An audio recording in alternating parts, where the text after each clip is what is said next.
পায়েস রান্নার জন্য আমি এখানে চিনি গুঁড়া চাল নিয়ে নিয়েছি। আধা ঘন্টা আমি ভিজিয়ে রেখেছি। এখানে আমি 1.5 লিটার দুধের জন্য 1 কাপ পরিমাণ চিনি গুঁড়া চাল নিয়েছি। এভাবে পরে আধা ঘন্টা পর আমি ঠিক এভাবে আমি বেটে নিয়েছি আধা ভাঙা করে।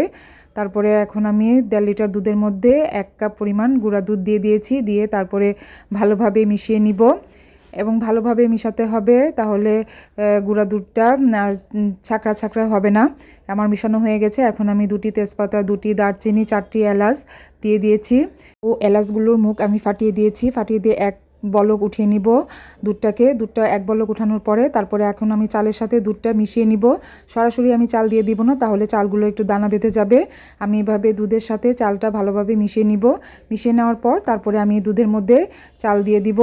এতে চালটা দিলে নিচে আর লেগে যাবে না। এই যে এইভাবে করে আমি চালগুলো দিয়ে দিচ্ছি। এভাবে করে সবগুলো চাল দিয়ে দেওয়ার পর এখন আমি আস্তে আস্তে করে চাল নাড়াচাড়া করতে থাকবো। আর নাড়াচাড়া করতে হবে সিদ্ধ হওয়ার আগ পর্যন্ত। আর এই সময় আঁচটা থাকবে একবারে মিডিয়াম আঁচে, বেশি জোরে আঁচ দেওয়া যাবে না।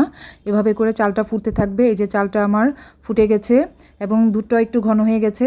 আমি দেখিয়ে দিচ্ছি, এই যে চালটা যখন হাতের সাথে মিশে যাবে তখন এখানে আমি চিনি ব্যবহার করব। তার আগে চিনিটা দিলে চাল সিদ্ধ হবে না। এরপরে চাল সিদ্ধ হয়ে গেলে এখানে আমি 1.5 কাপ পরিমাণ চিনি দিয়ে দিয়েছি। মিষ্টিটা আপনাদের পছন্দ মতো দিয়ে নেবেন। তারপরে এখন আমি ভালোভাবে পায়েসের সাথে মিশিয়ে নিব চিনিটা।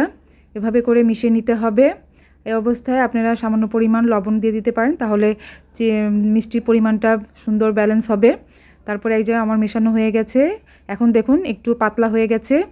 আর এই পাতলা হলে কোনো সমস্যা নেই, কারণ এটা যখন আবার ঠান্ডা হবে তখন আবার এটার ঘনত্বটা বেড়ে যাবে। এই সময় আমি তেজপাতা, দারচিনি এগুলো উঠিয়ে নিব। তারপরে এখানে রোজ ওয়াটার দিয়ে দিব 1 চামচের পরিমাণ। এখানে রোজ ওয়াটারটা দিলে একটা শাহি ভাব আসবে। তারপর এখন আমি ভালোভাবে মিশিয়ে নিব। এই যে আমার মেশানো হয়ে গেছে। এখন আমি বাটিতে ঢেলে নিব। বালতিতে ঢেলে ঠান্ডা করে নিব। যে আমার ঠান্ডা হয়ে গেছে। এখন আমি কিশমিশ, তারপরে কাঠবাদাম, তারপরে পেস্তা বাদাম দিয়ে পরিবেশন করে নিব।